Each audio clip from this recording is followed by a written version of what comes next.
ప్రతి మనిషికి దేవుడు కొన్ని ప్రత్యేకమైన శక్తి సామర్థ్యాలను ఇచ్చాడు. ఏ ఒక్క వ్యక్తిని కూడా వేస్ట్గా, ఖాళీగా ఏది ఇవ్వకుండా దేవుడు చేయలేదు, చెయ్యడు కూడా. ఎంతమందినైతే దేవుడు ఉనికిలోకి తెచ్చాడో మనందరినీ, ఎంతమందినైతే ఆయన రక్తం చేత విమోచించాడో మనందరినీ, మనలో దాచిపెట్టినటువంటి శక్తి సామర్థ్యాలు ఆయనకి మాత్రమే తెలుసు. ఆ సమయం వచ్చినప్పుడు వాటిని వెలికి తీసి ఆయన వాడకంలో పెడతాడు. ఇలాంటి కృప నాకుందన్న సంగతి నీకు కూడా తెలియదు, కానీ ఆ సమయం వచ్చినప్పుడు అది నీకు అర్థమైద్ది. అది వింతగా ఉంటుంది.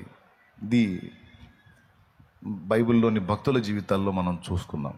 గిద్యోన్ లైఫ్లో గిద్యోను ఒక పిరికివాడుగా కనపడతాడు, కానీ గిద్యోన్లో ఒక పరాక్రమము గల బలాఢ్యుణ్ణి దేవుడు ఉంచాడు. ఆ సంగతి గిద్యోను కూడా తెలియదు. దావీదు తన దృష్టికి తాను ఒక గొర్రెల కాపరి, తన తండ్రి దృష్టికి కూడా గొర్రెల కాపరి. కానీ దావీదులో ఇశ్రాయేలుకు రాజుని ఉంచాడు దేవుడు. ఇశ్రాయేలు సర్వ సమాజాన్ని ఏలగలిగినటువంటి ఒక రాజుని. దావీదులో ఒక రాజు ఉన్నాడని, యుద్ధశూరుడు ఉన్నాడని, ఒక కవి ఉన్నాడని, ఒక సంగీతకారుడు ఉన్నాడని, వీళ్ళందరూ ఉన్నారని దావీదు తెలియదు. కానీ దావీదులో ఆ కృపలన్నీ అనుగ్రహించిన దేవునికి తెలుసు. అవన్నీ ఆ సమయం వచ్చినప్పుడు ఒకటొకటిగా ఓపెన్ అయ్యాయి. సౌలు దగ్గరికి సౌలు దాసుడు వచ్చి చెప్తాడు గొర్రెలు కాసుకునే దావీదు విషయం. అతడు రూపసి, యుద్ధశాలి, సంగీత వాయిద్యములు చమత్కారంగా వాయించగలడు, అండ్ దేవుడు అతనికి తోడుగా ఉన్నాడు. ఈ 4 సంగతులు సౌలు దగ్గరికి వచ్చి దావీదును గురించి సమాచారం ఇచ్చే ఆ దాసుడు చెప్తాడు. ఎక్కడా బైబిల్లో దావీదు సౌలు దగ్గరికి రాకమునుపు యుద్ధ విద్యలను అభ్యసించినట్టు కానీ, సైనిక శిక్షణ పొందినట్టు కానీ ఎక్కడ రాయబడలేదు. దావీదు అన్నలు సైనిక శిక్షణ పొందారు, సౌలు సైన్యంలో ఉన్నారు, అది తెలుసు, బైబిల్లో రాస్తుంది. కానీ దావీదు యుద్ధశాలి అని సౌలుతో దాసుడు చెప్తాడు. అంటే దావీదులో ఒక యుద్ధశాలి ఉన్నాడు, ఒక శూరుడు ఉన్నాడు. ఆయన ఎక్కడ నేర్చుకున్నట్టు కనపడదు యుద్ధం, కానీ నిజం. అంటే దావీదులో ఒక గొర్రెల కాపర్నే దావీదు చూసుకొని ఉండొచ్చు, దావీదు ఫ్యామిలీ కూడా అదే చూసి ఉండొచ్చు. చివరికి గొలియాతుని చంపడానికి దావీదు లైన్లోకి వచ్చినప్పుడు పెద్దన్నయ్యకు ఏలియాబు ఏమంటాడో తెలుసా? ఆ చిన్న మందను ఎక్కడ పెట్టావు? ఆ చిన్న మందను కాయటమే చేత కాదు, వాడి మీదకి యుద్ధానికి పోతావా అని తిడతాడు. అప్పుడు కూడా గొర్రెలు కాసుకునే దానికి కూడా పనికిరాని వాడు నా తమ్ముడు అనేది పెద్దన్న ఫీలింగ్. కానీ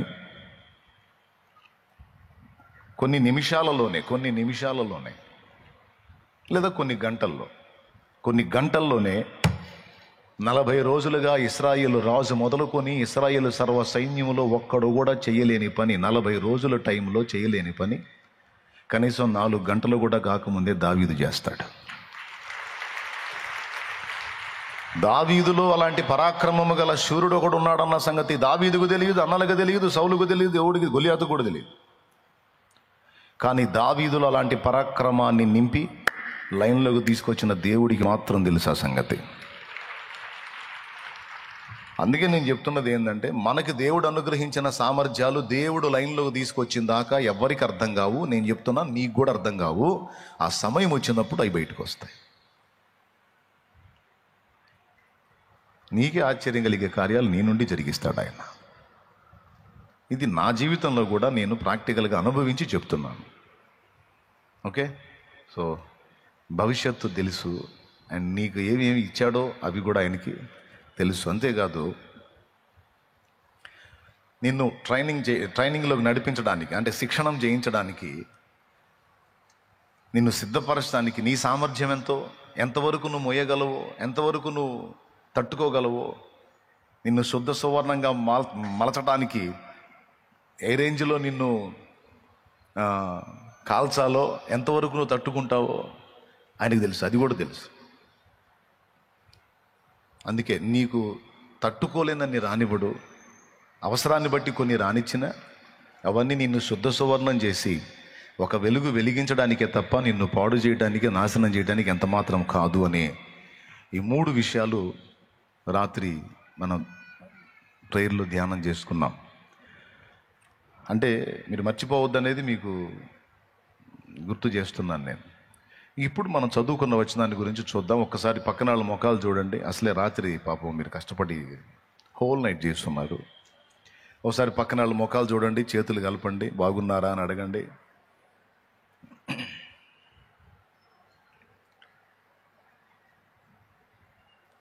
పలకరించారా?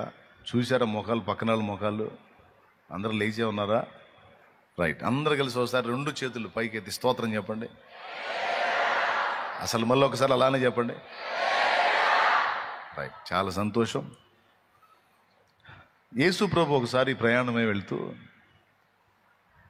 సమరయ, గలిలయ రెండింటి మధ్యలో గుండా వెళ్తున్నాడంట. సమరయ, గలిలయ. సమరయుల్ని యూదులు అన్యులుగా ఎంచుతారు. సమరయుల్ని యూదులు అన్యులుగా ఎంచుతారు. గలిలయలో యూదులు, సమరయలోనేమో సమరయులు, అంటే అన్యులు అనుకోండి. యేసు ప్రభు కూడా అన్నాడు, ఈ అన్యుడు తప్ప ఇంకా ఎవడు రాలేదా అని. కాబట్టి ఇటుపక్క అన్యులు, ఇటుపక్క యూదులు, ఆ మధ్యలో వెళ్తున్నాడు. కొంచెం దూరం వెళ్ళిన తర్వాత 10 మంది కుష్ఠరోగంతో ఉన్నటువంటి వ్యక్తులు ఆయనకి ఎదురుపడ్డారు. జబ్బు రాకముందు వాళ్ళు యూదులు, వీళ్ళు అన్యులు. కుష్ఠరోగం వచ్చేసరికి ఇక యూదులు లేదు, అన్యులు లేదు. కుష్ఠ వ్యాధి వస్తే యూదులలో నుంచి యూదుల్ని వెలివేస్తారు. ఎందుకంటే కుష్ఠ జబ్బు ఉన్నటువంటి వ్యక్తి అపవిత్రుడు. ఈ అపవిత్రుడు యూదుల్లో ఎవరిని టచ్ చేయకూడదు, యూదుల పాళ్యంలో కూడా ఉండకూడదు. కుష్ఠరోగం వస్తే ఉన్నెవరు, ఊరి బయటికి వెళ్ళిపోవాలి. ఆ కుటుంబ సభ్యులు ఏదో అంత రొట్టె తీసుకెళ్ళి ఇస్తే తిని బతకాలి. చావు వచ్చిందాక అదే శిక్ష. ఆ జబ్బే ఒక శిక్ష అతనికి. అది అపవిత్రత సూచించేటువంటి జబ్బు అన్నమాట. ఆ జబ్బు వచ్చినోడు అపవిత్రుడు, అని ముట్టకూడదు. కాబట్టి ఈ యూదులైనప్పటికీ జబ్బు వచ్చినప్పుడు వాళ్ళు కూడా మరి అపవిత్రులు కదా, వాళ్ళని కూడా ఊరు బయట నెట్టేస్తారు. కాబట్టి ఇళ్ళు ఊరు బయటకు వచ్చారు. ఆ సమయంలో కూడా ఒకటి కుష్ఠవ్యాధి వస్తే వాడు బయటకు వచ్చాడు. ఇక ఇక్కడ జబ్బు వచ్చినప్పుడు, చావు వచ్చినప్పుడు కులాలు, మతాలు, అంటరానితనం, భేదాలు ఉండవు. శ్మశానానికి పోయి చూస్తే ఏ పుర్రె ఏ కులపొడదో అర్థం కాదు. స్తోత్రం, హల్లెలూయా.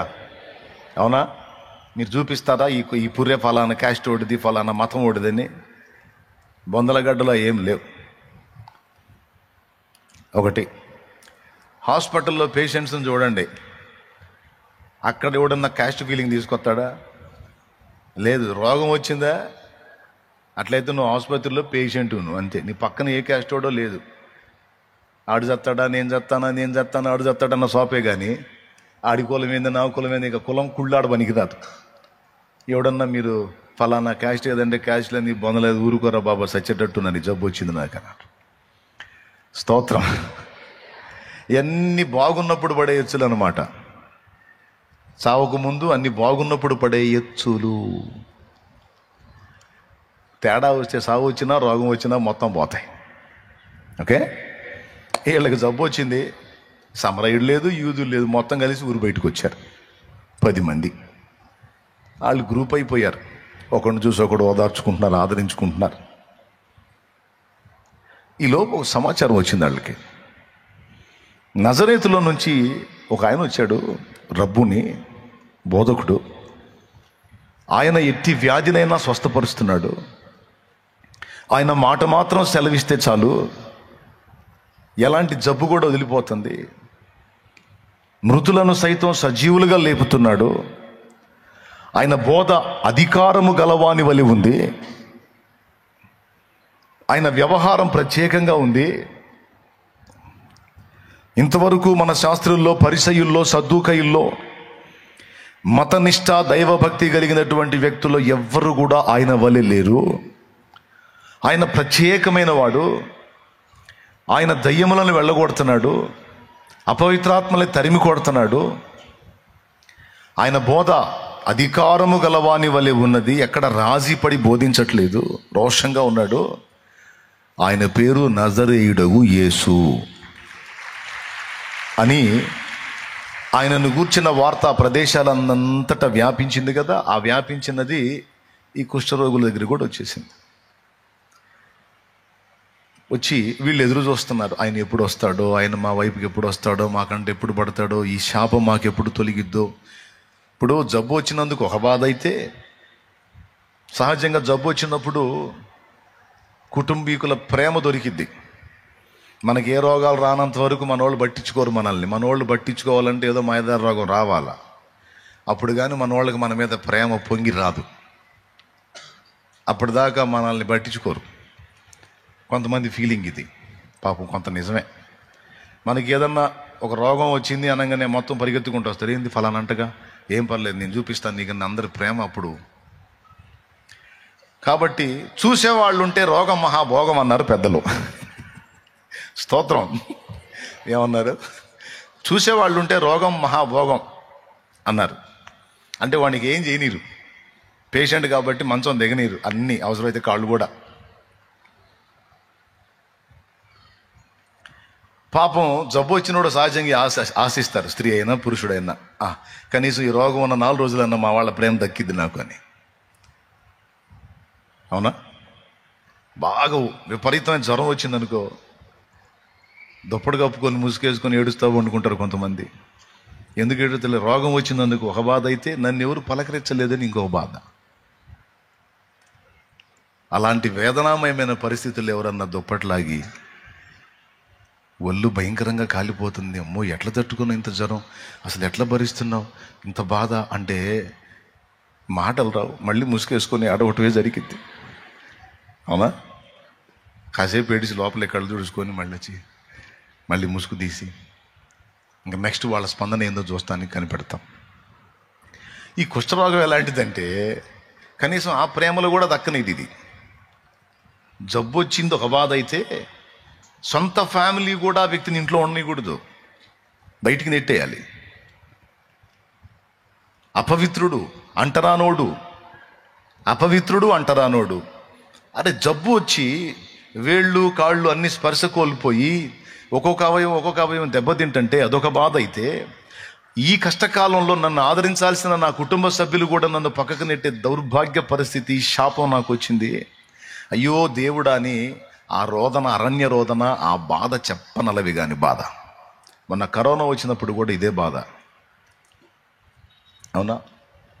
ఐసోలేషన్లో ఉంచినప్పుడు పాపం ఫ్యామిలీ కూడా దగ్గర పోవటానికి లేదు. అవునా? ఎంత బాధ. కరోనా వచ్చిందని ఒక బాధ అయితే, ఉంటానో పోతానని ఒక టెన్షన్ అయితే, అదే నా వాళ్ళు కూడా నా దగ్గరికి రాని పరిస్థితి వచ్చింది, కనీసం నేను చచ్చిపోతే నా డెడ్ బాడీ అన్న వాళ్ళకి పోయిద్దా అనేటువంటి భయం. ఇలా కొన్ని రోగాలు శారీరకంగా బాధ పెడతాయి, కొన్ని రోగాలు శారీరకంగా మానసికంగా కూడా బాధ పెడతాయి. అలాంటి జబ్బుల్లో ఒక జబ్బు కుష్ఠరోగం. కాబట్టి వీళ్ళు 2 విధాలా నలిగిపోయి ఉన్నారు, 2 విధాలా కృంగిపోయి ఉన్నారు.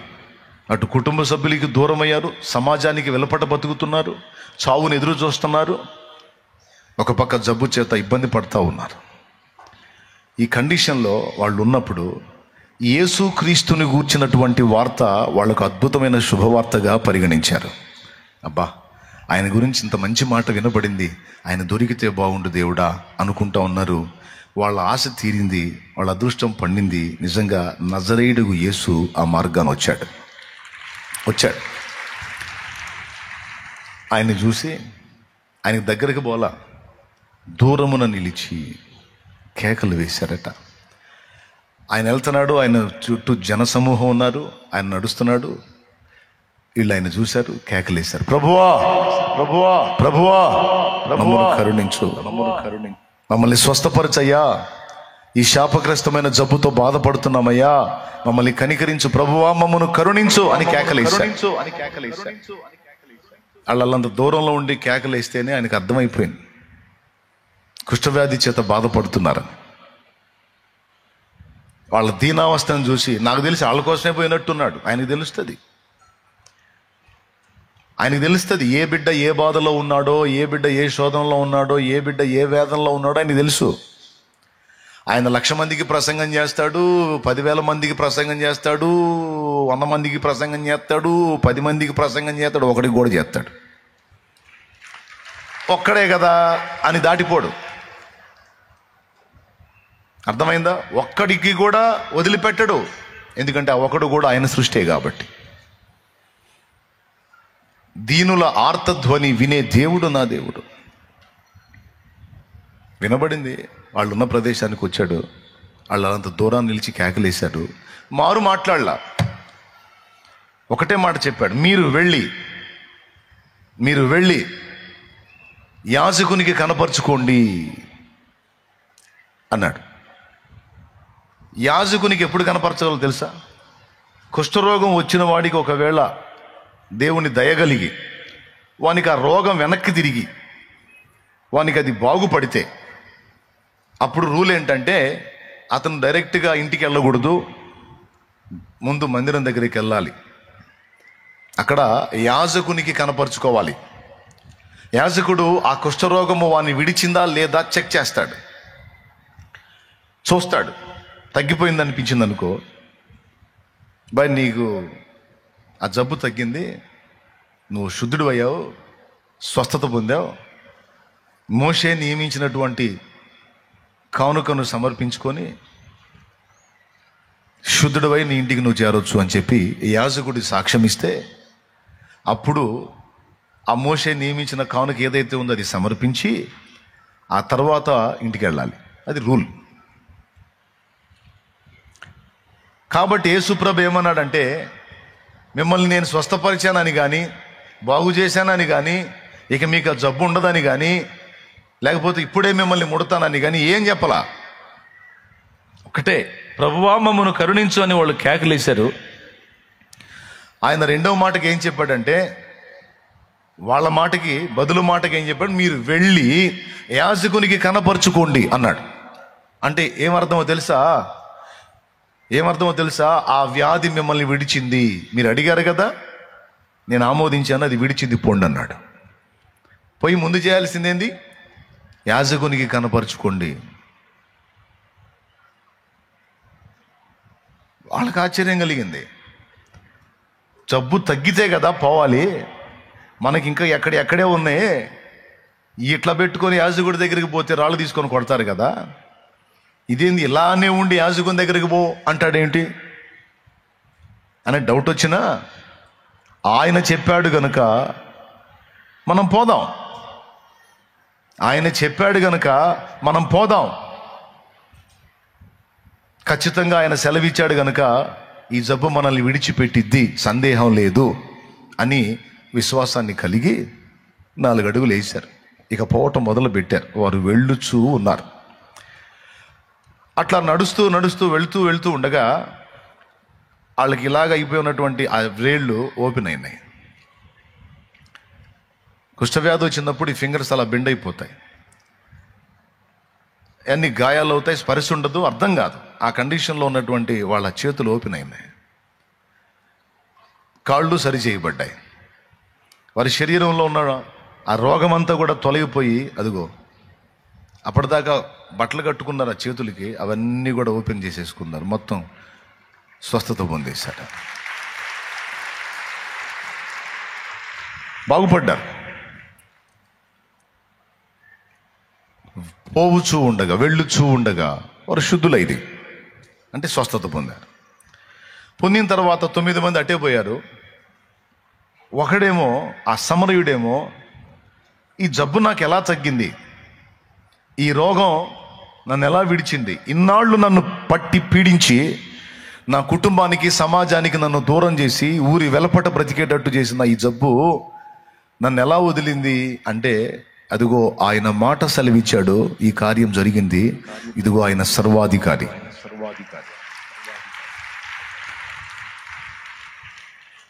ఆయన దేవుడో, ఎందుకంటే ఆయన వాక్కు చేత నన్ను శుద్ధిని చేశాడు, నన్ను స్వస్థపరిచాడు. నేను కనపరుచుకుంటే ఆయనకి కనపరుచుకోవాలి. అంతకు మించినటువంటి గొప్పోడు ఎవరున్నారు? ఒకటి. రెండవది, యూదులకేమో ప్రధాన యాజకుడు ఉన్నాడు, సమరయునికి ఎవరున్నారు? సమరయునికి ఉన్నది ఎవరు లేరు, సమరయునికి ఉన్నది యేసే.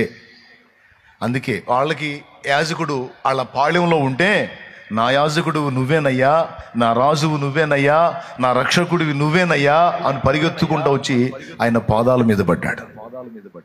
పడి ఏడుస్తున్నాడు. ఆ జబ్బు చేత కొన్ని సంవత్సరాలు సఫర్ అయ్యాడు. ఇప్పుడు అతని సంతోషానికి అవధులు లేవు. ప్రభువా నీకు స్తోత్రమయ్యా అని గొప్ప శబ్దంతో ఎలుగెత్తి కేకలు వేస్తూ వచ్చి ఆయన పాదాలు పట్టుకున్నాడు.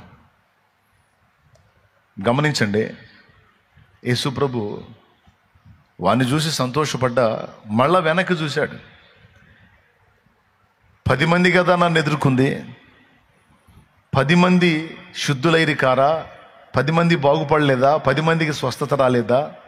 ఒకవేళ 10 మందికి స్వస్థత వస్తే ఈ అన్యుడు తప్ప మళ్ళా తిరిగి నా యొద్దకు వచ్చిన 9 మంది లేరే అని వారి విషయమై ఆయన బాధపడి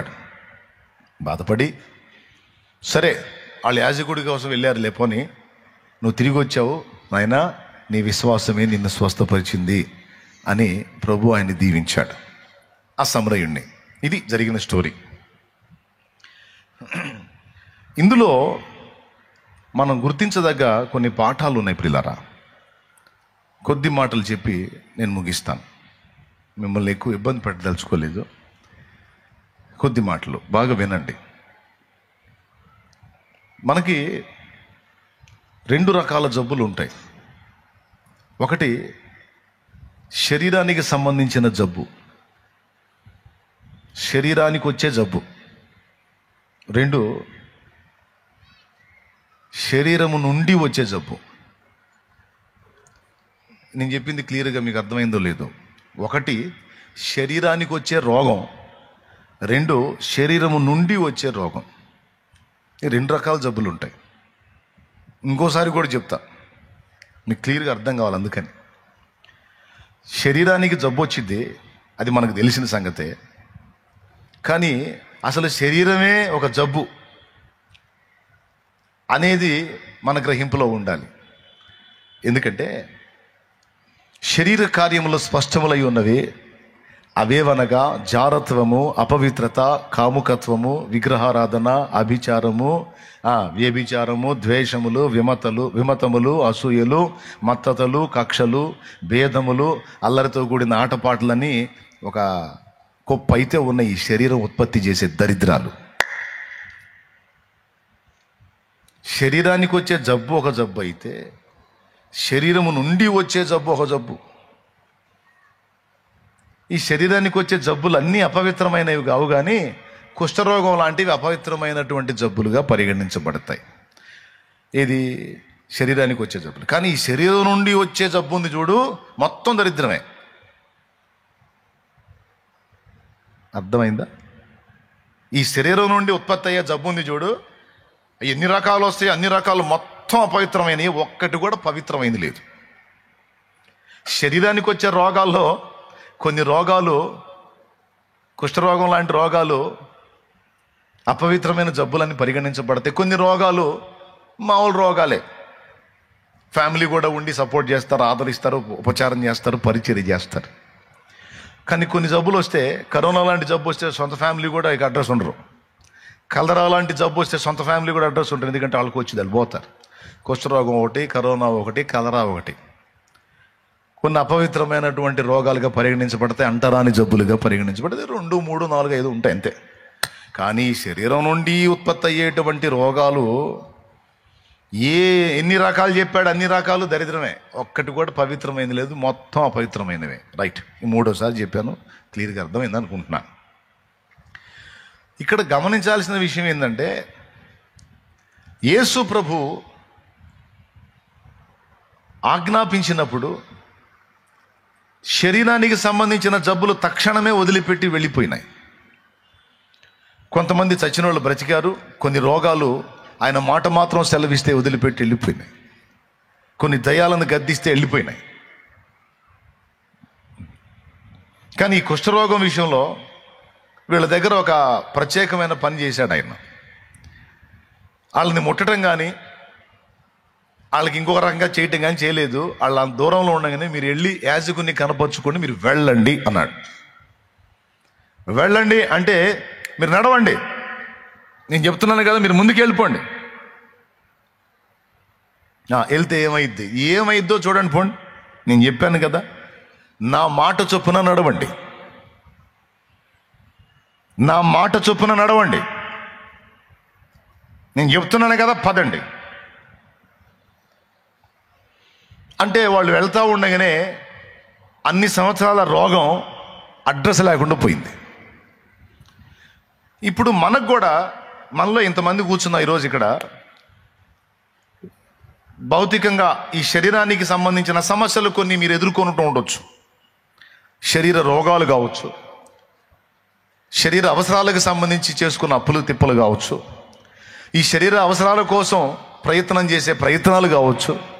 ఇట్లా శరీరానికి సంబంధించి కొన్ని సమస్యలు మనందరం ఫేస్ చేస్తున్నాం. ఎవరికి తగ్గ బాధలు, ఎవరికి తగ్గ సమస్యలు వాళ్ళకు ఉన్నాయి. ఎంతమంది ఒప్పుకుంటారు? ఈ శరీరానికి సంబంధించి సమస్యలు ఉన్న వాళ్ళందరూ చేతులు ఎత్తండి. ఎవరో ఒకళ్ళకి ఏదో ఒక విధమైన సమస్య, అందరికి, ఇంతమందికి, ప్రతి ఒక్కరికి ఎవరికి తగ్గ సమస్యలు ఈ శరీరానికి సంబంధించి వాళ్ళకు ఉన్నాయి. దేవుడు ఒక మాట సెలవిస్తే అది క్షణాలలో, నిమిషాలలో వదిలేస్తుంది. ఆ సమస్య అది తొలగిపోతుంది. కానీ శరీరానికి వచ్చిన సమస్యలు ప్రభు ఒక మాట సెలవిస్తే తక్షణమే విడిచి వెళ్ళిపోతాయి. కానీ ఈ శరీరం నుండి వచ్చే సమస్యలు ఉన్నాయి చూడు, అవి ఎంత తిప్పలు పడ్డా వదలటల్లా.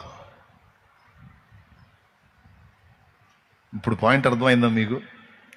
దేవునికి స్తోత్రం. శరీరానికి వచ్చిన జబ్బుని ఒక్క మాట సెలవిస్తే తక్షణమే అది వదిలిపెట్టి వెళ్ళిపోయింది. కానీ శరీరమే ఒక జబ్బు అన్నాను, శరీరం నుండి వచ్చాయన్నీ అపవిత్రమైనవి అన్నాను.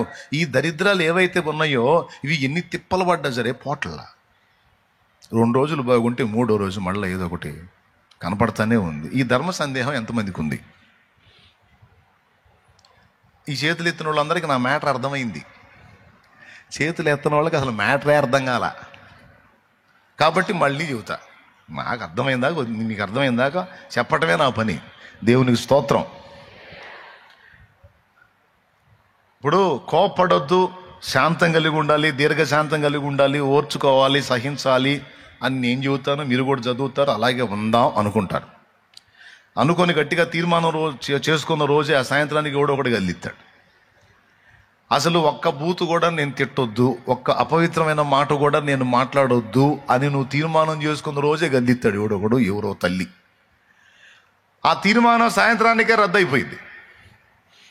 రద్దయిపోయి గయ్యమని ఎగరటం జరిగింది.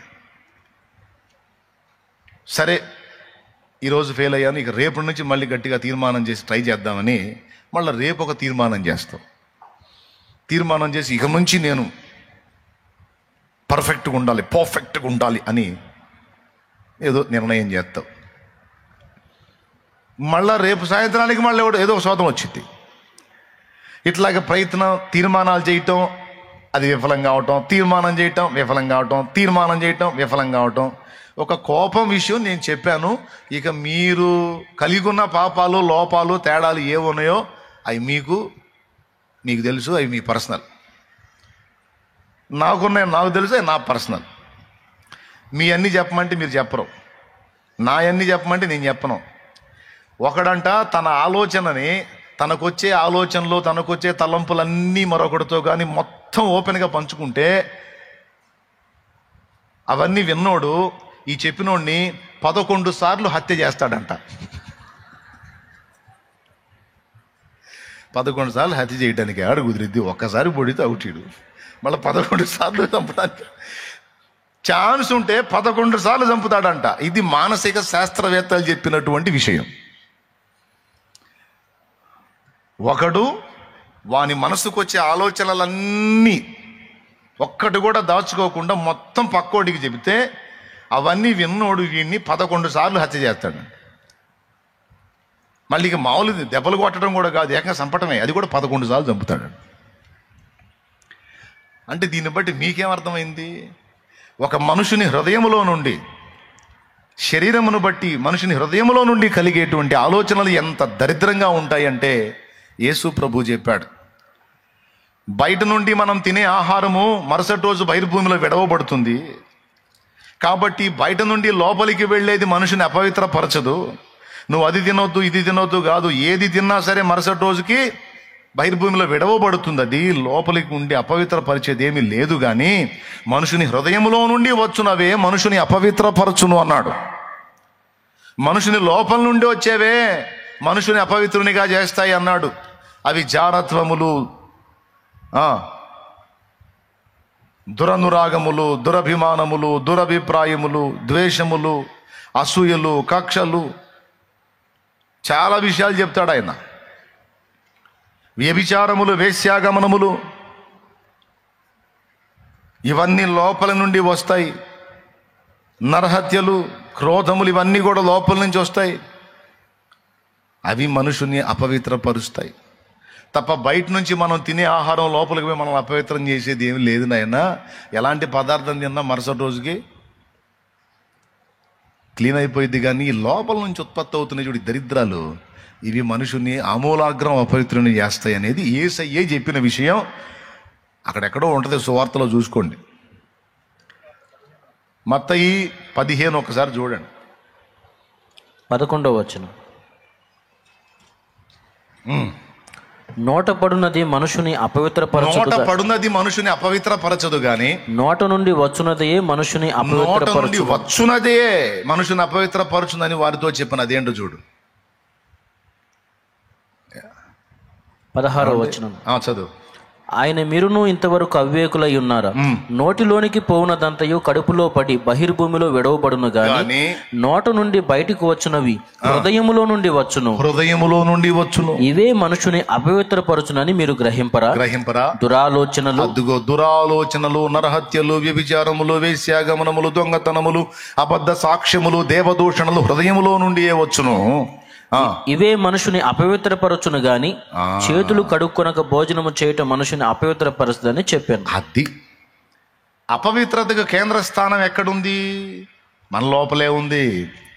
హృదయము వ్యాధితో నిండిన కపట కేంద్రము, దానిని గ్రహించుట ఎవరి సాధ్యము? హృదయము వ్యాధితో నిండిన కపట కేంద్రము, దానిని గ్రహించుట ఎవరి సాధ్యము? అంతరంగమును పరిశీలించు యేసయ్యా, స్థిర మనసుతో నీ దారిలో సాగనీవయ్యా. అంతరంగమును పరిశీలించు యేసయ్యా, స్థిర మనసుతో నీ దారిలో సాగనీవయ్యా. నా మదిని కోవెలగా వలచుకోవయ్యా, నా హృదిని రారాజుగా నిలిచిపోవయ్యా. నా మదిని కోవెలగా వలచుకోవయ్యా, నా హృదిని రారాజుగా నిలిచిపోవయ్యా. మనసున్న మంచి దేవా, నీ మనసు ఇచ్చావా. దేవునికి మహిమ. హృదయములో నుండి వచ్చునవే ఘోరమైనవి, ప్రతిదీ అపవిత్రమైంది. మనకిప్పుడు కొన్నిసార్లు శరీరానికి వచ్చే సమస్యలు కూడా మనల్ని అంత బాధ పెట్టవు. కానీ మనలో నుండి వెల్లడయ్యేటువంటి దేవునికి నచ్చని హేయమైన క్రియల విషయంలో మనం ఎక్కువ బాధపడి ఉంటాం. నాకు తెలిసి ఒక ఆత్మీయుడైన వాడు, ఒక ఆత్మీయురాలైనటువంటి స్త్రీ కానీ, ఆత్మీయుడైన పురుషుడు కానీ తమ జీవిత కాలములో ఏడ్చిన ఏడుపులో ఎక్కువ శాతం తమ దోషములను బట్టే ఏడ్చింది ఎక్కువ ఉంటుంది అని నేను అనుకుంటున్నా. మరి మీరేమంటారు? ఎంతమంది ఒప్పుకుంటారు? దేవుని సముఖంలో కన్నీళ్లు పెట్టుకుంటే దేన్ని బట్టి ఎక్కువ ఏడ్చుంటారు, దేన్ని బట్టి కన్నీరు గార్చుంటారు? ఒక ఆత్మీయుడైన సహోదరుడు సహోదరి అంటే తమ నుండి జరిగినటువంటి పొరపాట్లను బట్టి, తమ నుండి జరిగిన అపవిత్ర కార్యాలను బట్టి, దేవుణ్ణి దుఃఖపెట్టిన విషయాన్ని బట్టి ఏడ్చినంతగా మరి దేనికోసం కూడా ఏడ్చి ఉండరని నేను అనుకుంటున్నాను. మీరు ఒప్పుకుంటారా? ఎంతమంది ఒప్పుకుంటారో చేతులు ఎత్తితే నేను కూడా సంతోషపడతాను. రైట్, ఈ లిస్టులో నేను ఒక్కడే అనుకున్నాను. ఇంతమంది ఉన్నందుకు దేవునికి స్తోత్రం.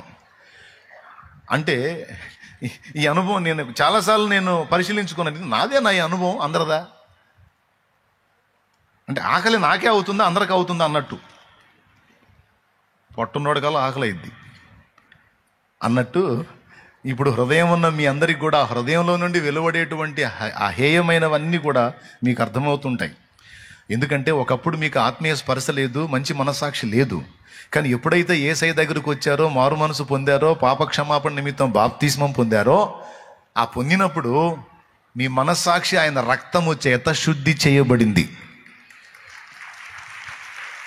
ఏమైంది? ఏ నరుని రక్తమైనా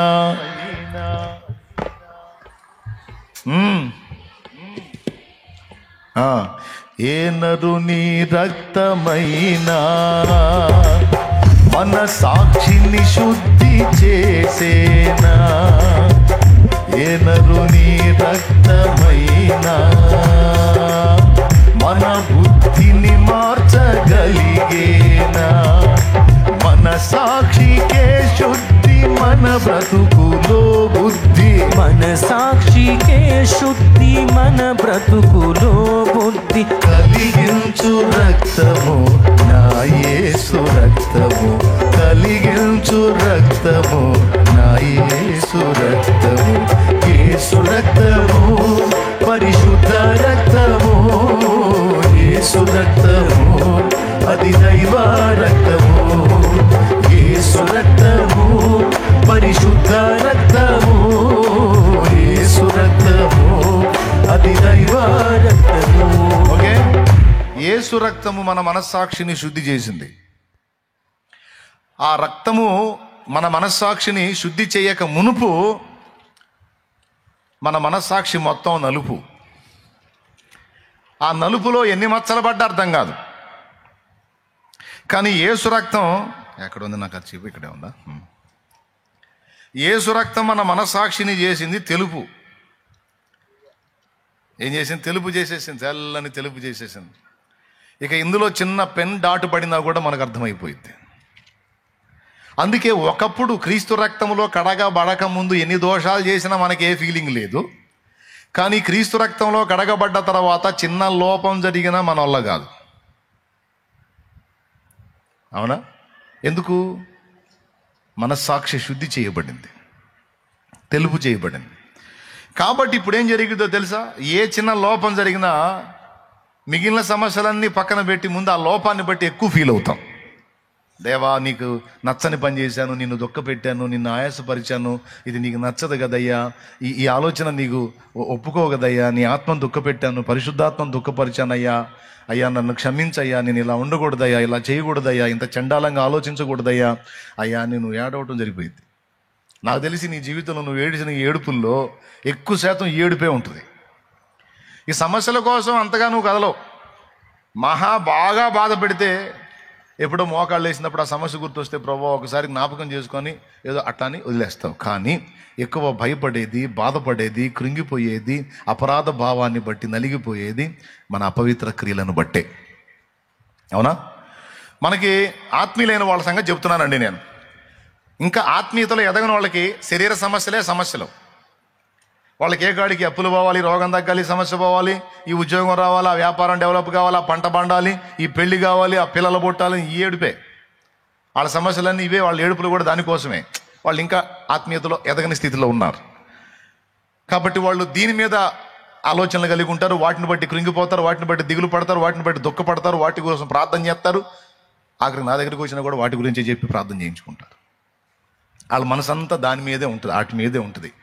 ఈ రోగం పోవాలి, ఈ అప్పు పోవాలి, ఈ సమస్య పోవాలి, అనుకున్న జరగాలి, అంతా ఇదొక స్థాయి.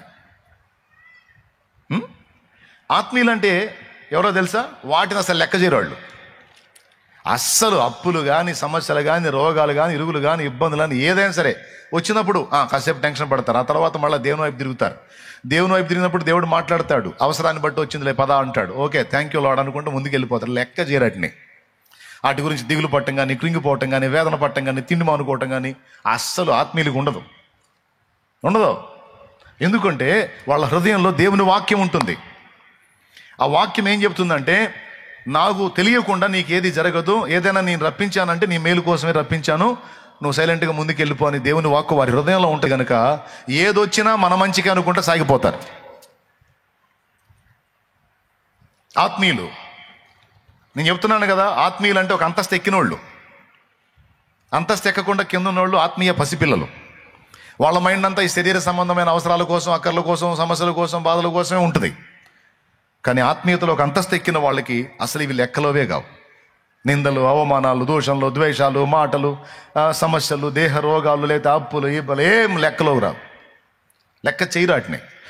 వాళ్ళు ఎక్కువగా ఫీల్ అయ్యేది దేనికంటే, ఎక్కువగా ఇబ్బంది పడేది, ఎక్కువ బాధపడేది, ఎక్కువ నొచ్చుకునేది దేనికంటే, నేను దేవునికి ఇష్టముగా ఉండలేకపోతున్నాను, నేను దేవునికి సంతోషం కలిగించే విధంగా బ్రతకలేకపోతున్నాను, పలుమార్లు నేను పరిశుద్ధాత్మను దుఃఖపరుస్తున్నాను, ప్రతిరోజు ఏదో ఒక విషయంలో పరిశుద్ధాత్మని బాధ పెడుతున్నాను, దేవుని ఆత్మను దుఃఖపరచొద్దని ఎఫ్ఎస్సి పత్రికలో రాసి ఉంటే నేను రోజు అదే పని చేస్తున్నాను అని దాన్ని బట్టి ఎక్కువ కుమిలిపోతారు ఆత్మీయులు. ఇదొక పెద్ద దిగులు. చివరికి ప్రయత్నం చేసి విఫలమై ఈ రోజు నుంచి ఇక నేను కోప్పడొద్దని తీర్మానం చేసుకుంటాడు. సాయంత్రానికి పడతాడు. మళ్ళీ అర్థం కాదు. దేవా, ప్రార్థన కూడా చేశాగా నాయన, ఉపవాసం కూడా ఉన్నాగా నాయన, ఎందుకని నాకు చేయరావట్లేదు నాయన, అసలు నాకు ఒకటి అర్థం కావట్లేదు ప్రభు, నా జీవితం మొత్తంలోనైనా నేను మారతానా, అసలు నేను చచ్చేలోపు పరిపూర్ణత సాధిస్తానా, నీకు ఇష్టంగా నేను నిలబడగలుగుతానా అని రకరకాల ప్రశ్నలు వస్తూ ఉంటాయి హృదయంలో. అయితే ఇక్కడ రెంటికి పరిష్కారం దేవుడు సూచిస్తూ ఉన్నాడు. రెంటికి పరిష్కారం దేవుడు సూచిస్తూ ఉన్నాడు ఈ కుష్ఠరోగుల దగ్గర. ఏంటంటే, కుష్ఠరోగులతో చెప్పాడు, మీరు వెళ్ళి యాజకుని కనపరుచుకోండి అన్నాడు. అంటే వాళ్ళకి రెండు చెప్పాడు. ఒకటి, మీరు వెళ్ళండి. రెండవది, మీరు యాజకునికి కనపరుచుకోండి. అంటే దేవుని సముఖంలో నిలబడండి. మీరు వెళ్ళండి, దేవుని సముఖంలో నిలబడండి. అంటే ఎంత నిశ్చయితతో చెప్తున్నాడంటే, మీరు పోతూ ఉండగానే కార్యం జరుగుతుంది, ఖచ్చితంగా మీరు దేవుని సముఖంలో నిలబడతారు, అక్కడి నుంచి మీరు వెలివేయబడరు, ఎందుకంటే నేను మిమ్మల్ని శుద్ధులను చేస్తాను. మీరు విశ్వసించారు కదా, మీరు రోగులై అపవిత్రులుగా ఉన్నప్పటికీ మీరు నన్ను విశ్వసించారు కదా, ఆ విశ్వాసం చాలు నాకు. దాన్ని ఆధారం చేసుకొని నేను చేయాల్సింది నేను చేస్తాను మీలో. కాబట్టి మీరు వెళ్ళండి, వెళ్ళి దేవుని సముఖంలో నిలబడండి. నిజంగానే ఆయన చెప్పినట్టు వారు వెళ్ళుచూ ఉండగా తక్షణమే శుద్ధులైరా, వెళ్ళుచూ ఉండగా శుద్ధులైరా? అందరూ చెప్పండి. అక్కడ ఏం రాస్తుందో ఒకసారి శామ్యూల్ చదువుతాడు, మీరు కూడా చదవండి, నేను ఆనందపడతాను. చూడండి. ఆయన యొక్క గ్రామంలోనికి వెళ్ళుచుండగా 10 మంది కుష్ఠరోగులు ఆయనకు ఎదురుగా వచ్చి అదంతా వద్దు శామ్యూల్, వారు ఆయన మాట విని ఆయన వారిని చూచి, మీరు వెళ్ళి మిమ్మల్ని యాజకులకు కనపరుచుకున్నాడని వారితో చెప్పాను. వారు వెళ్ళుచుండగా శుద్ధులైరి. ముక్క కావాలి నాకు. వారు వెళ్ళుచుండగా శుద్ధులైరి. వారు అక్కడనే నిలిచి ఉండగా అనుందా? వారు కూర్చొని ఉండగా అనుందా? వారు ఆయన వైపు చూచుచుండగా అనుందా? నో, ఆయన చెప్పాడు మీరు వెళ్ళండి. అయ్యా, శుద్ధులం అయితే వెళ్ళాలి మేము, స్వస్థత పొందితే వెళ్ళాలి మేము. శుద్ధులం కాకుండా స్వస్థత పొందకుండా వెళ్తే రాళ్ళు తీసుకొని కొట్టి చంపుతారు మమ్మల్ని. యాజకుల దగ్గరికి పొమ్మంటున్నావు, దేవుని సముఖంలో నిలవమంటున్నావు, వెళ్ళకూడదు. కాబట్టి మేము నిలబడతాం, శుద్ధుల్ని చేయి, ఆ తర్వాత పోతాం అనలా. ఆయన వారితో చెప్పింది వాళ్ళు చేశారు. మీరు వెళ్ళండి. మేము ఇంకనూ అపవిత్రమై ఉన్నాం, అయినా పోండి. ఇలా ఉండి అలా నేను చెప్తున్నాక పో. సరే ప్రభా, వాళ్ళు వెళ్ళుచూ ఉన్నారు. నడక ప్రారంభించారు, నడుస్తున్నారు. అపవిత్రులుగానే నడక ప్రారంభించారు, నడుస్తున్నారు. నడుస్తూ ఉండగా ఆ జబ్బు వారిని వదిలిపోయింది. ఆశ్చర్యంగా అది ఎలా పోయింది, ఏ లాజిక్ ప్రకారం పోయింది, ఏ రీజన్తో పోయింది అనే పరిశీలన లేదు, ప్రశ్నే లేదు. వారు ఆయన యందు విశ్వాసం ఉంచారు. ఆయన తన వాక్కును పంపి వారిని శుద్ధులను చేశాడు. జరిగిపోయింది. తీరా మందిరం దగ్గరికి పోయేసరికి వాళ్ళకి జబ్బు ఉందా? జబ్బు లేదు. మళ్ళా వాళ్ళు అక్కడి నుంచి వెలివేయబడలేదు, పాళెం వెలపలికి రాలేదు. ఊళ్ళోకి వెళ్ళారు, యాజకుడికి కనపరుచుకున్నారు, స్వస్థత వచ్చింది అబ్బాయి అన్నాడు, స్థిరపరచబడ్డారు. ఇక వాళ్ళు అక్కడే ఉండిపోయారు. ఓకే, ఇక్కడ మనకు పాఠం ఏంటంటే, ఆయన మాట విని ఆ మాట చొప్పున మనం అడుగులు వేస్తే, నడక ప్రారంభిస్తే తర్వాత కార్యక్రమం ఆయనే చూసుకుంటాడు. అర్థమైందా? ఆయన అంటున్నాడు, మీరు నడవండి. మీరు నేను పడతాలు లెగుస్తా ఉన్నాను, ఇంకా కష్టమని నడవటం మానేయకండి. చిన్నపిల్లల్ని చూసి మనం కొన్ని పాఠాలు నేర్చుకోవచ్చు. యేసుప్రభు ఒకసారి ఒక చిన్న బిడ్డని వాళ్ళ ముందు నిలబెట్టి, మీరు మార్పు నొంది బిడ్డల వంటి వారు అయితేనే కానీ మీరు దేవుని రాజ్యంలో ప్రవేశించరు అనే మాట యేసయ్య అన్నాడు. మార్పు నొంది బిడ్డల వంటి వారం కావటం అంటే ఏంటి? మనం పెద్దోళ్ళం అయ్యాం, ఇప్పుడు మళ్ళీ పిల్లలం కావాలంటే పిల్లలుగా మన బాడీ మారాల్సిన అవసరం లేదు, కానీ పిల్లల్లో ఉండే కొన్ని శుభలక్షణాలు పెద్దలమైన మనలో ఉంటే మంచిది అని చెప్తున్నాడు. వాటిలో ఒకటేంటో తెలుసా?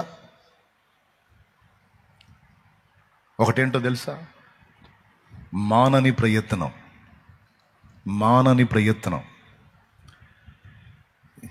పిల్లల్ని చూడండి, వాడికి ఇంకా నడక రాదు. వాడు మన చేతిని పట్టుకొని అడుగులు వేస్తూ ఉంటాడు. తర్వాత ఆ కుర్చీయో, ఆ టేబులో, ఆ మంచం ఆడి సైజులో ఉన్నాయో ఆడి దొరికితే వాటిని పట్టుకొని అటు చుట్టూ తిరుగుతూ ఉంటాడు. ఒకటి మన హ్యాండ్, రెండవది ఆ కుర్చీయో ఆ బల్లో ఏదో ఆధారం చేసుకొని తిరుగుతాడు. మూడవది నాకెళ్ళి చూడండి, ఏందండి, ఈ రెండు లేకపోయినా వాడు నడవటానికి ట్రై చేస్తాడు. వాడికి తెలుసు వాడు పడతాడని. 2 అడుగులు వేసి పడతాడు. పడ్డి ఎక్కడో దెబ్బ తగిలిది, ఏడుస్తాడు. వాళ్ళ అమ్మ అంటది, ఎందుకురా నిలబడటమే కష్టమైతే నడవటానికి మొదలు పెడుతున్నావు నువ్వు, ఎందుకు అంటే ఏడుస్తూ అమాయకంగా చూస్తాడు. వాళ్ళమ్మ దగ్గర తీసుకుంటుంది. జస్ట్ ఒక 2-3 నిమిషాలే వాళ్ళమ్మ తీసుకొని కొంచెం కన్నీళ్లు తుడిచి కూర్చోబెడితే మళ్ళా లెగుస్తాడు. ఆమె ఏదో మాట్లాడుతూ ఉంటే దీడు మళ్ళా లేచి మళ్ళీ పోతాడు, మళ్ళీ 4 గంటలే పడతాడు. ఇక వాళ్ళ అమ్మ తిప్పలేందంటే నాపలేక ఈడేమో నడవాలని అలాగని వదిలితేనే 4 అడుగులు లేచి పడుతుంటాడు. ఎన్నిసార్లు చెప్పుద్దో, ఎందుకురా ఉన్న చాటు ఉండరా, కూర్చోరా అని అంటది. మళ్ళీ ఆడు అడుగులు వేస్తుంటే పక్కన వాళ్ళని పిలిచి, అటు చూడు నడుస్తున్నాడు ఏం ఆనందపడుతుంటుంది. వాడు పడంగానే ఎందుకురా అంటది. అలాగని వాడు నడుస్తుంటే ఆపిద్దా? లేదు. వాడు నడక నేర్చుకుని నడుస్తుంటే ప్రక్క వాళ్ళకి చూపించి సంతోషపడిద్ది. ఒక చిన్నవాడు మనకు నేర్పుతున్న పాఠం ఏంటంటే, నేను లేచి అడుగేస్తే పడతాను అనే భయం వాడు కలిగి ఉన్నట్టయితే వాడి లైఫ్లో నడవలేడు, వాడి జీవితంలో నడవలేడు, నడక రాదు వాడికి. ఏ పిల్లవాడు కూడా అట్టుండడు. అవునా? పడితే పడ్డాను, నేను నడవాల్సిందే అని వాడు, నాకు తెలిసి వాడు పూర్తిగా నడక నేర్చుకునేటప్పటికి ఏ 100-150 సార్లు పడతాడో మనకు తెలుసు. ఎందుకంటే మనందరం అలా పడి వచ్చిన వాళ్ళమే. స్తోత్రం. పడ్డ ప్రతిసారి బిడ్డ హృదయంలో ఏముంటుంది తెలుసా? ఈ జీవితంలో ఎప్పటికైనా మా అమ్మలాగా మా నాన్నలాగా నేను నడుస్తానా? మనకు ఒక అమ్మా నాన్న ఉన్నారు. మనకు అమ్మా నాన్న 2 ఏసే. మనం మనల్ని చూసుకొని యేసయ్యని చూసుకొని ఎప్పటికైనా ఆయనలాగా నేను ఏమో ఆశ అయితే ఉంది, యేసులాగే ఉండాలని, యేసుతోనే నడవాలని, నిలవాలని, గెలవాలని, నిలవాలని, గెలవాలని అని పాటలు పాడుతుంటాం మనం.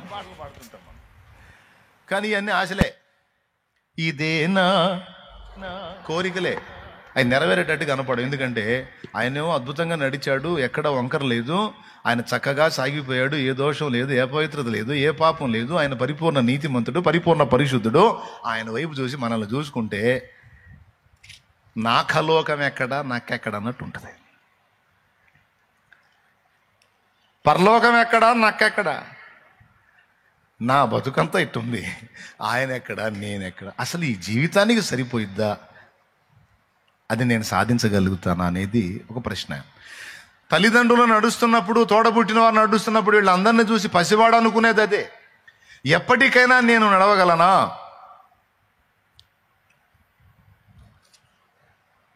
అబ్బో వాళ్ళలాగా నడవలేను, ఎందుకంటే నడక మొదలుపెట్టిన ప్రతిసారి పడతనా, నా వల్ల కాదురా బాబు అని వాడు నడవటం మానేశాడు అనుకో, జీవితాంతం వాడు అవిటివాడు ఉండిపోతాడు.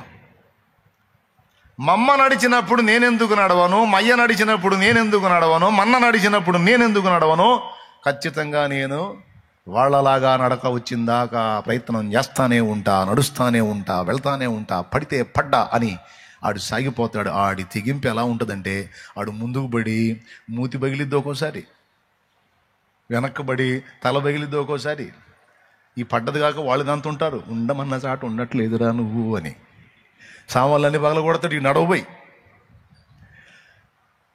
వాళ్ళు తల్లి ఈడుపడి ఇన్ని బాధలు పడి ఎట్టకేళ్ళకు చిట్ట చివరికి తొట్టగా నడుస్తాడు, ఆడు నిలబడతాడు, ఆడు పరిగెడతాడు, ఆడు సైకిల్ దొక్కుతాడు, బైక్ నడుపుతాడు, బండి నడుపుతాడు, అనేక మందిని నడిపించే గొప్పవాడు అవుతాడు. అయితే ఒక రోజులో జరిగే ప్రక్రియ కాదు అది, అది కొంచెం టైం తీసుకుంటుంది. కానీ ఒకటి మాత్రం నిజం, యేసు ప్రభు మనల వైపు చూసి అంటున్నాడు, లోకములో మీకు శ్రమ కలుగును, అయినను సహించండి, ఇదిగో నేను లోకమును జయించి ఉన్నాను, నేను గెలిచాను, నా వైపు చూడండి, మీరు కూడా గెలుస్తారు. నా మాట విని నా మాట చొప్పున మీరు నడుస్తూ ఉండండి, నా మాట చొప్పున అడుగులేస్తూ ఉండండి, మీరు సాగిపోతూ ఉండండి. నీకు తెలియకుండానే శరీర రోగం వదిలిపోయినట్టు మీ ఆత్మీయ రోగాలను కూడా అధిగమించి నడవటం మీరు నేర్చుకుంటారు. నేను చేస్తా పని, నా మాట చొప్పున ఒకడు నడక మొదలు పెడితే వాడు గమ్యస్థానం చేరేంత వరకు నేను వాడిని విడిచిపెట్టను, నేను ఆమెను విడిచిపెట్టను. ఇక్కడ ఏమంటున్నాడంటే, మీరు వెళ్తా ఉండండి అంటున్నాడు. అది మరి వెళ్ళండి, ఇక వెళ్ళమంటున్నాడు, వెళ్ళండి. ఏందట చూస్తారు, ఇక వెళ్ళండి, అది అంశం. దేవునికి స్తోత్రం. యాడికి వెళ్ళండి, మీరు వెళ్తూ ఉండండి. ఎందులో? ఆత్మీయ యాత్రలో, విశ్వాస యాత్రలో. సియోనుకే నా ఓడ పయనం ఆగదు ఏ చోట, విశ్వాసముతోనే ఆరంభించితిని ఈ యాత్రను, నే కోరినా ఆ దేవుకే నడిపించును నా యేసయ్యా. నా ప్రభు మాట చొప్పున నువ్వు నడక మొదలు పెడితే, ఆయన చెప్పినట్లు నువ్వు నడిస్తే, నీ శరీరానికి సంబంధించిన సమస్యలు తొలగిపోతాయి, నీ ఆత్మ సంబంధమైన సమస్యలు, నీ ఆత్మీయ యాత్రలో జరిగేటువంటి అవకతవకలు కూడా తొలగిపోతే వాటిని అధిగమించి నిలవగలుగుతావు, నడవగలుగుతావు. అయితే ఈ రెండిటికి ముందు మొదట ఆయన నీకు చెప్పిన ప్రకారం నీవు వెళ్ళుచూ ఉండాలి. వారు వెళ్ళుచూ ఉండగా శుద్ధులైతే. పసివాడు నేర్పుతున్న పాఠం ఏంటంటే 20 సార్లు పడినా, 100 సార్లు పడినా, 150 సార్లు పడినా వాడు నడవటం అనే ప్రయత్నాన్ని మానుకోడు. కానీ మనం 10 సార్లు 15 సార్లు ప్రయత్నించి విఫలమయ్యి మనమే తీర్మానం చేసుకొని రాసుకొని సంతకం పెట్టుకుంటాం, నా లైఫ్లో నేను మారేటట్టు కనపట్టల్లా, ఇలా చేయొద్దని ఇప్పటికి 30 సార్లు అనుకున్నా 33 సార్లు పడ్డా, ఇంకా 100 సార్లు అనుకుంటే 100 సార్లు పడతా, ఇది జరగదు అని ఫిక్స్ అయిపోయి కొంతమంది నిరాశలోకి వెళ్ళిపోతారు, నిరుత్సాహంలోకి వెళ్ళిపోతారు. ఇక నా బతుకు ఇంతే, ఇక నా జీవితం ఇంతే, ఇక నాలో మార్పు రాదు అనుకుంటారు. కానీ యేసు ప్రభు నీకు ఎప్పుడు ఒకటే మాట చెప్తుంటాడు, ఏంటంటే నువ్వు వెళ్ళు. ఏంటి ప్రభా వెళ్ళేది? ఎక్కడ సాగుతుంది నడక? 2 అడుగులు వేయటం పట్టవు, 2 అడుగులు వేయటం పట్ట, నా బతుకంతా ఇంతే తెల్లారుతుంది. చెప్పు ప్రభు, ఇంకో సలహా చెప్పు ప్రభు అంటాడు. ఆయన ఏం సలహా చెప్పు, నువ్వు వెళ్ళు అంటాడు అంతే. వెళ్ళాలా? ఎక్కడికి వెళ్ళాలి? నేను నీకు చూపిన స్థలానికి వెళ్ళు, నేను నిన్ను నడవమన్న చోటి నడు, నువ్వు వెళ్ళు. ఎంతమందికి అర్థమైంది? ఏమర్థమైంది? ఇంతసేపు చెప్పి ఏమర్థమైందంటే మొత్తం నీకు ప్రసంగం చేయమంటావేంది మేము అని మీరు అంటారని నాకు తెలుసు, అవసరం లేదు, మీకు అర్థమైతే నాకు అంతే చాలు. దేవుని మాట చొప్పున మనం ఎప్పుడైతే నడక మొదలు పెడతామో, మారు మనసు పొందమన్నాడు, పొందావు. బాప్తిస్మం పొందమన్నాడు, పొందావు. పరిశుద్ధాత్మ నడిపింపును కోరుకోమన్నాడు, అభిషేకం కోసం ప్రార్థన చేయమన్నాడు, చేశావు. ఆత్మ నడిపింపులోకి వచ్చావు. ఈరోజు పరిశుద్ధాత్మ నిన్ను నడిపిస్తున్నాడు కాబట్టే ఇక్కడికి వచ్చి కూర్చున్నావు. అదే పరిశుద్ధాత్మ నడిపింపులోగా నువ్వు లేకపోతే ఏ సినిమాల దగ్గరో, ఏ సోది మీటింగుల్లోనో, ఇంట్లో కూర్చొని ఏ సెల్ ఫోన్తోనో, లేకపోతే ఇంత పెద్ద టీవీ పెట్టుకొని దాని ముందో, లేకపోతే ఏ ఫంక్షన్లోనో, ఎక్కడో ఉండేవాడివి, ఏ టూర్లోనో, ఏ ఆదివారం. కానీ ఆ నడిపింపులో నువ్వు పొందుకోలా. నువ్వు పరిశుద్ధాత్మ చేత నడిపించబడటం అనే అనుభవంలో ఉన్నావు. ఆ ఆత్మ నిన్ను నేరుగా ఆయన సన్నిధిలోకి తీసుకొచ్చాడు, నడిపించాడు ఇక్కడికి. పరిశుద్ధాత్మ నడిపింపును నువ్వు స్వతంత్రించుకున్నావు, స్వీకరించావు, ఆమోదించావు, విధేయత చూపావు. గనుకనే ఎటు పోకుండా రాత్రి నుంచి ఇప్పటి వరకు ఇక్కడే పడిగాపులు కాస్తున్నావు. కొంతమంది రాత్రి మిస్ అయినా మళ్ళా పగటికి వచ్చేసారు. ప్రియులారా, దేవుడు చూసేది ఒకటే, నేను నడవమన్నాను, నువ్వు నడువు అంతే. నాకు సైకిల్ తొక్కటం రాదు. నా చిన్నప్పుడు మా అన్నయ్య తొక్కుతున్నాడు సైకిల్లో. నాకు ఆశగా ఉంది నేను కూడా తొక్కాలని. కానీ తొక్కుదామని సైకిల్ తీసుకుని ప్రతిసారి కింద పడుతున్నా. ఎందుకంటే ఇటు పెడల్ చూసుకోవాల్సి వస్తుంది, హ్యాండిల్ చూసుకోవాల్సి వస్తుంది. హ్యాండిల్ చూస్తేనేమో పెడల్ తొక్కటం రావట్లా, ఆ పెడల్ ఎక్కడుందో అర్థం కావట్లా. అలాగని హ్యాండిల్ వదిలిపెట్టి పెడల్ దొక్కుతుంటే ఇది ఎటుపోతుంది అర్థం కావట్లా. అలాగని హ్యాండిల్ చూసుకుంటే సైకిల్ ముందుకు పోవట్లా. ఎందుకంటే నువ్వు కాళ్ళకి వెళ్ళాలి కదా, పెడల్ దొక్కాలా, సైకిల్ ముందుకు పోవాలా, హ్యాండిల్ బ్యాలెన్స్ చేయాలా. అంటే ఈ 2 ఏకకాలంలో చేయాలి. ఇది కుదరట్లా, ఏదో ఒకటే సాధ్యం అవుతుంది. మా వాడిని అడిగితే, అబ్బాయి పట్టుకో సైకిల్ నేను దొక్కుతానంటే 1-2 సార్లు పడి, బాబాయ్ నేర్చుకో, వచ్చేది లేకపోతే లేదు అని పడేశాడు, పక్కన వదిలేశాడు, నన్ను పక్కన పడేశాడు. నాకు బాధ కలిగింది. వాడేమో హాయిగా దొక్కుతున్నాడు, నాకేం తొక్కటం రావట్లా, ఏం చేయాలా? ఒకరోజు ఒక ఐడియా వేసా. మా బజారు హైవే రోడ్డుకి, ఈ బజారుకి హైవే రోడ్డు పెద్ద మెరక, అక్కడ నుంచి అలా డౌన్ ఉంటుంది అన్నమాట. ఎంత మెరకంటే ఇక మనం పెడల్ దొక్కే అవసరం లేదు, పెడల్ దొక్కే అవసరమే లేదు.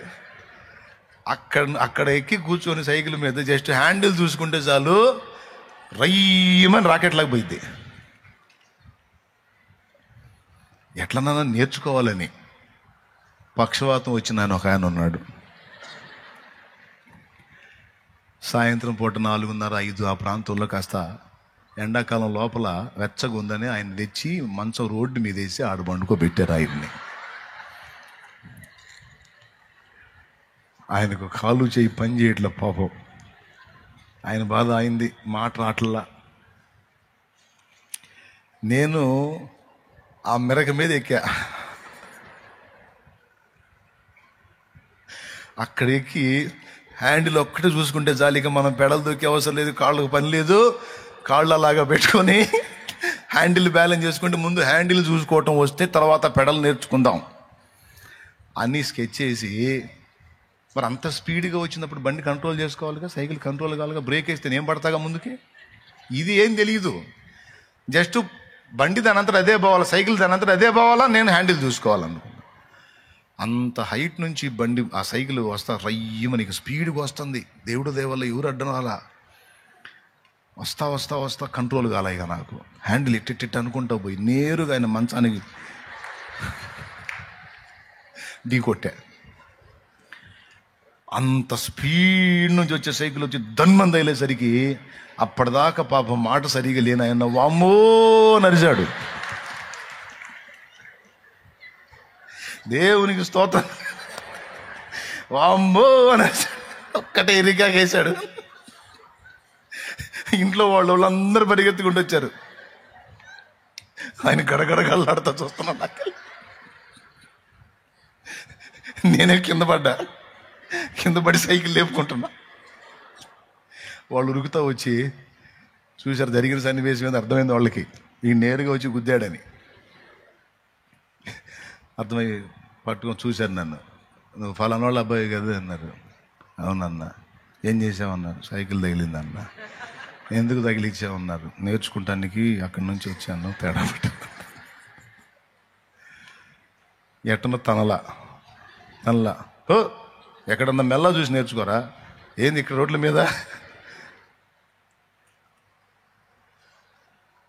ఎట్టకేళ్లకు అట్లా ఎన్నిసార్లు పడ్డానో నాకు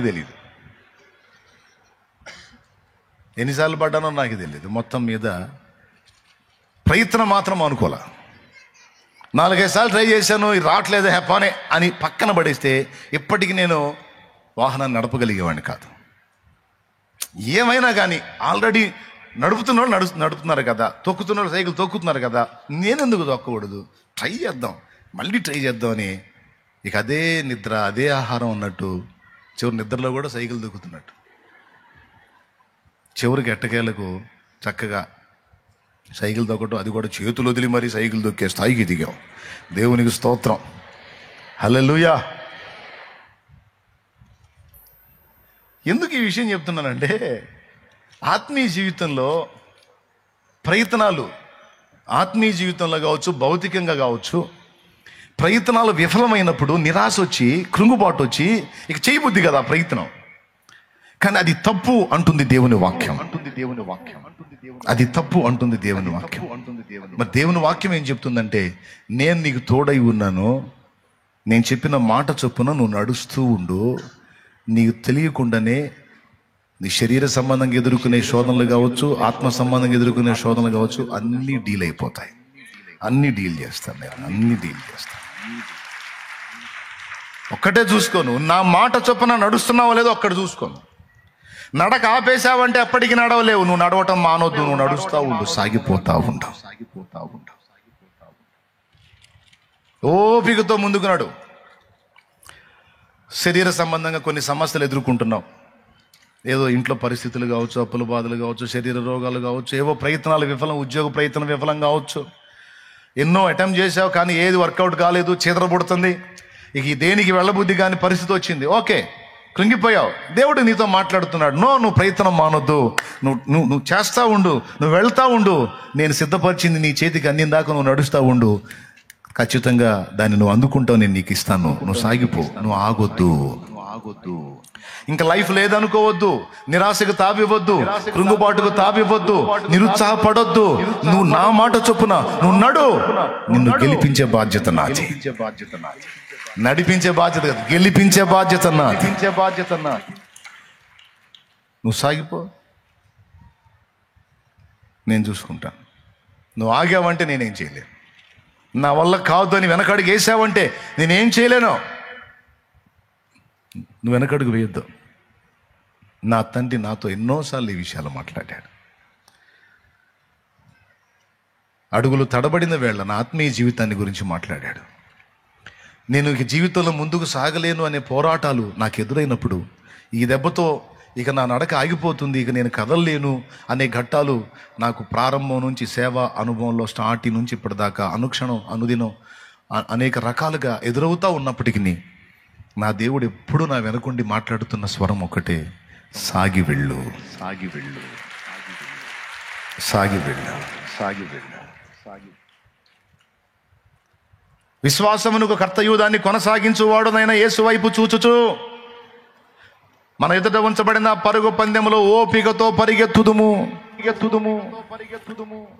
పరుగు పందెంలో వెళ్ళేవాడు యేసు వైపు చూడాలా, లక్ష్యం వైపు చూడాలా? నాకు ఒకసారి డౌట్ వచ్చిందిలే, అడిగాను, ఏమయ్యా పరుగు పందెంలో పరిగెత్తేవాడు వానికి ఏదో ఎయిమ్ ఉంటుంది, ఓ లక్ష్యం ఉంటుంది, దాని వైపు చూస్తా పరిగెత్తాలి. కానీ పరుగు పందెంలో పరిగెత్తేవాడు నీకెళ్ళి చూస్తా పరిగెత్తడం ఏంటి? లక్ష్యం వైపు కదా చూసి పరిగెత్తాలి, నీ వైపు చూసి పరిగెత్తడం ఏమిటి అన్న ప్రశ్నకు ఆయన సమాధానం ఏంటంటే, లక్ష్యం వైపు చూసి నువ్వు పరిగెత్తుదామని ప్రయత్నిస్తే ఎంత ప్రయత్నించినా నువ్వు విఫలమే అవుతావు. ఎందుకంటే నీ పరుగు సాగదు, నీకు నిరాశ నిస్పృహ వచ్చేస్తుంది. నా వైపు ఎందుకు చూడమన్నానంటే 2 కారణాలను బట్టి చూడమన్నాను.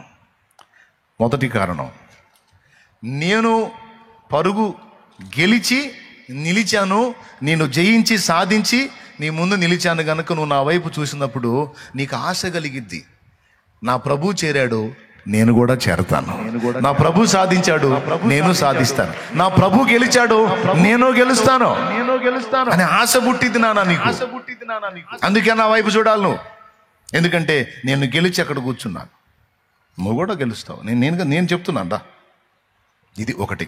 నా వైపు చూడటం వల్ల నీకు వచ్చే మొదటి మేలు ఏంటంటే, నేను గెలిచాను, గెలిచినోడు నీ కళ్ళ ముందు కనపడుతుంటే నీకు గెలవాలన్న ఆశ కలిగింది. ఇది మొదటిది. రెండవది, నా వైపు చూచుట ద్వారా నీలో విశ్వాసం బలపడతా ఉంటుంది. ఎప్పుడైతే నీలో విశ్వాసం బలపడుతుందో అప్పుడు నా శక్తి నీ మీద పనిచేసిద్ది. నీలో విశ్వాసం బలపడనంత వరకు నా శక్తి నీ మీద పనిచేయదు. నేను ఎంత పవర్ఫుల్ అయినా అది నీ మీద పనిచేయదు. నీలో విశ్వాసం బలపడితే, నా యందలి విశ్వాసం నీలో బలపడి నువ్వు నా వైపు చూస్తే అప్పుడు నా ప్రభావం నీ మీద పనిచేసిద్ది. అప్పుడు ఖచ్చితంగా నువ్వు సాధించగలుగుతావు. ఒకటి, గెలిచిన నేను నీకు మాదిరిగా ఉన్నాను కనుక గెలవాలన్న ఆశ నీకు ఉంటుంది. రెండవది, నా వైపు చూచుట ద్వారా విశ్వాసం వృద్ధి అవుతుంది. ఎందుకంటే నేను విశ్వాసానికి కర్తని మరియు దాన్ని కొనసాగించేవాడిని. నా వైపు చూచుట ద్వారా విశ్వాసం బలపడుతుంది, తద్వారా నా శక్తి నీ మీద పనిచేస్తుంది. అప్పుడు మాత్రమే నువ్వు సాధించగలవు. అందుకే నా వైపు చూసినాడు. హెబ్రీ పత్రికలో రాయించాడు. హెబ్రీ పత్రిక 12:2-3 వచనాలు చూడండి ఒకసారి, అండర్లైన్ చేసుకోండి. విశ్వాసమునకు కర్తయు దానిని కొనసాగించువాడునైన యేసు వైపు చూచుచు మన ఎదుట ఉంచబడిన పందెములో ఓపికతో పరిగెత్తుతుము. చాలు. ఎటు చూస్తూ? యేసు వైపు చూస్తూ. యేసయ్య ఏం చెప్తున్నాడు? ఆగమంటున్నాడా, సాగెళ్ళమంటున్నాడా? ఏం సాగుతా ప్రవ్వా, అన్ని అప్పులే ప్రవ్వా, సంవత్సరాల నుంచి చచ్చిపోతున్నా ప్రవ్వా, అసలు బతకాలనిపించట్లేదు నాయన. ఏం చింతపడవాలి, ఇప్పటిదాకా నడిపించుకొచ్చావుగా, అట్లాగే నడుస్తూ ఉండు, నడిపిస్తూ ఉండు. ఉంటే నేను చెప్పానుగా, నువ్వు కొనసాగు, ముందుకు చెప్తా. కొనసాగితే నువ్వు వెళ్ళుచూ ఉండగా నీకు విడుదల వచ్చింది. నీకు తెలియకుండా నీ కార్యం జరిగింది. నేను చూసుకుంటా, నీకేందున్నాడు.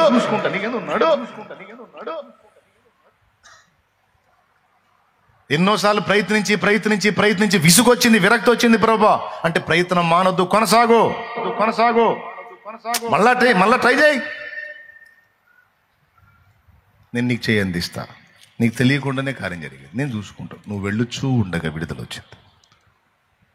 నువ్వు పడతాలు లెగుస్తానైనా సరే నడకాపకుండా నువ్వు నడుస్తూ ఉంటే పరిపూర్ణతలోకి నేను తీసుకొస్తాను. నేనే తెస్తా. నువ్వు చేయాల్సింది ఒకటే, నా మాట చొప్పున నడవటమే నీ పని. ఎంతమందికి అర్థమైంది? నిజంగా అర్థమైందా? ఇంకా అర్థమైతే ఇంక నేనేం చెప్పాల్సిన అవసరం లేదు. దేవునికి స్తోత్రం. కాబట్టి ఏం చెప్తున్నాడు యేసయ్య? వెళ్ళండి అని చెబుతున్నాడు. ఏం చెబుతున్నాడు? మానుకోవద్దు ప్రయత్నాన్ని, రానియొద్దు నిరాశని, నిస్పృహని, నిరుత్సాహాన్ని. రెట్టించిన ఉత్సాహంతో నా వైపు చూస్తూ ముందుకు సాగి వెళ్ళు. అది ఆత్మీయ జీవితంలోనైనా భౌతిక జీవితంలోనైనా. యేసు ప్రభుని నమ్ముకోగానే వెంటనే నాకు ₹1,00,00,000 లాటరీ తగల్లా. స్తోత్రం. అక్క విను, అన్న విను. యేసు ప్రభుని నమ్ముకోని బాప్తీసం తీసుకోగానే 10 కోట్ల లాటరీ తగల్లా నాకు.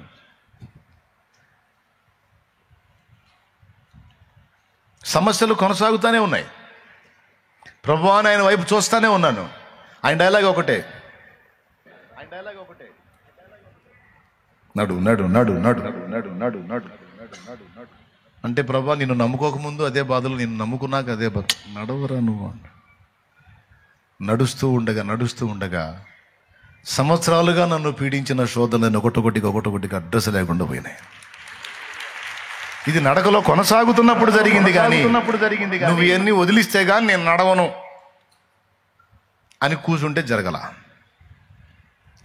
విశ్వాసంతో ఆయన వైపు చూస్తూ ఆయన మాట చొప్పున నీ చిత్తమే సిద్ధించుగాక ప్రభు అని అనుకుంటూ జీవిత యాత్రలో ముందుకు సాగే కొలది ఒక్కోటి అందుబాటులోకి వచ్చేటట్టు ఆయనే కార్యం చేసి నన్ను వేధించిన ఆ వేదనలన్నిటి నుంచి ఒకటొకటిగా సమస్యని డీల్ చేసి నన్ను విడిపిస్తూ ఈ మజిలీకి తీసుకొచ్చాడు.